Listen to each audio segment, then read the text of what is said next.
Today I thought I would start filming a little video series on my process for how I make passport notebooks for my traveler's notebook system.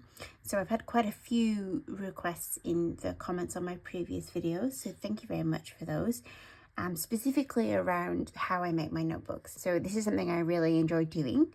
So I'm very excited to make some videos around that. It will be in a couple of parts just because I think otherwise the video will be way too long. So the first part being why I make my notebooks in the first place, what are the benefits of doing it, etc. And 2 will be the tools that I use, and the third video will be the actual hands-on process of me making some notebooks. So hopefully if you watch the whole series, then by the end of it you'll be able to make your own notebooks, which will be wonderful. So for those of you that are new here, welcome. And for those of you who are returning viewers or even subscribers, welcome back. Thank you so much.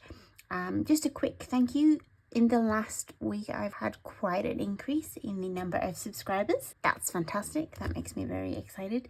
And so thank you so much for all of you that have joined my channel. It really does mean the world to me. So thank you. And obviously, if you like this video, please give it a thumbs up. And if you're not already subscribed, then maybe subscribe for more content like this. Anyway, let's get started. So this is the Moterm Companion in passport size. This is a traveler's notebook cover. This is my everyday carry, and I've been making my own notebooks. So you can see in here, I've got this one here, just a notebook with some grid paper, and then this one here. I have made a lot of notebooks, and so I am going to quickly show you some of the notebooks that I've made. It's a lot. So the notebooks live in these boxes. I'll open up the first one. This is where I guess the earlier notebooks that I made are. As you can see, I've got them organized with these little dividers as to what the paper type is. I started off making them with these stitched edge, and then inside this one I've got the Tomoe River cream 52 GSM paper. Quite simple. It's basically just a cover and the paper inside it, and it's stitched together and cut to size. So it's a very simple construction. I've also got ones where I have used a book cloth. So again, it's book cloth and then the paper inside, and that's been stitched. If you can hear my dog in the background eating his dinner, my apologies.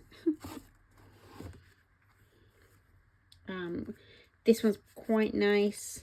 So this one's where things get a bit more experimental. So we've got the contrasting stitch here. This is when I actually started to wax the thread as well. We've got the book cloth cover, and then the inside of the cover is a marbled paper, and then we've got the cream Tomoe River paper. I tried to make a tiny passport sized Hobonichi. So this is the Hobonichi Tomoe River paper with a yellow book cloth, and then I've used the maroon book cloth from the spine of the Hobonichi to make a tiny Hobonichi. All kinds of things in here, so different marbled papers for covers. This cover is actually from a magazine. I think it works quite nicely. But here I experimented with covering a book with a vintage road map. Quite like that. And then my newer ones are in here. And so these are the ones I think I like the most. It's like a composition style. So I've got a few different types in here. So you can see we've got the composition style notebooks, a whole bunch of them. Again, similar style, but with not the composition pattern, but just different patterns. Playing around with the different bands for the spine. And these are all pretty much with this same kind of off-white grid paper that I really enjoy writing on. We'll talk about that as well. In terms of the covering material, so for here I've got, this is a purchased marbled paper, which is a beautiful like kind of matte textured marbled paper that I got from a actual bookbinding supply store. These ones, and the composition ones as well, I printed them out myself. You don't have to buy expensive papers to make nice covers for your notebooks. I've got a couple of like collages that I found on Pinterest, and they've got like a plain back. And played around with doing some brown composition notebooks with the different coloured spines. And then I've also got a bunch of these ones which I made with Japanese washi papers. So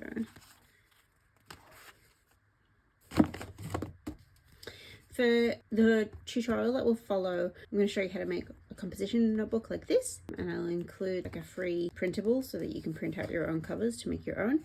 And I'm also going to show you how you can make some other covers with things you're going to have lying around your house.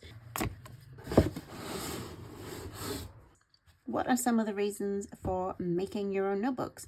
So number one, it's super fun. It really is very, very fun. If you like kind of like hands-on crafty things, then you're gonna love making your own notebooks. Two, is really cost efficient.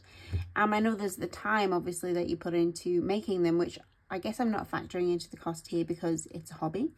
It's cost efficient in terms of the outlay on notebooks. I've got quite into this as a separate kind of hobby adjacent, I guess, to notebooks and journaling. So I have purchased specific equipment to do this, but you don't need those. I started off using very basic equipment, and I will take you through what I use, but I'll also take you through, I guess, some of the more basic alternatives for equipment that you can use to make notebooks. And I would hesitate to guess that most people watching this video would be able to cobble together a notebook with just stuff you have lying around your house. And in fact, I challenge you to do just that. Three, I guess I get to have notebooks that are to my specifications. So I get to have covers I like, with the paper I like, in the size I like. And four is that it's a really good way to use up stuff that you've got. You can make notebooks with all kinds of stuff that you have lying around your house. And I mean like good finished looking notebooks, not just something that it looks like you've just pulled it out of the bin. So that's it for the first video in this series. The next video, we're going to talk about the tools that we need to use in order to make the notebooks. That will be up in a couple of days. I'm not going to space these videos out by like weeks at a time.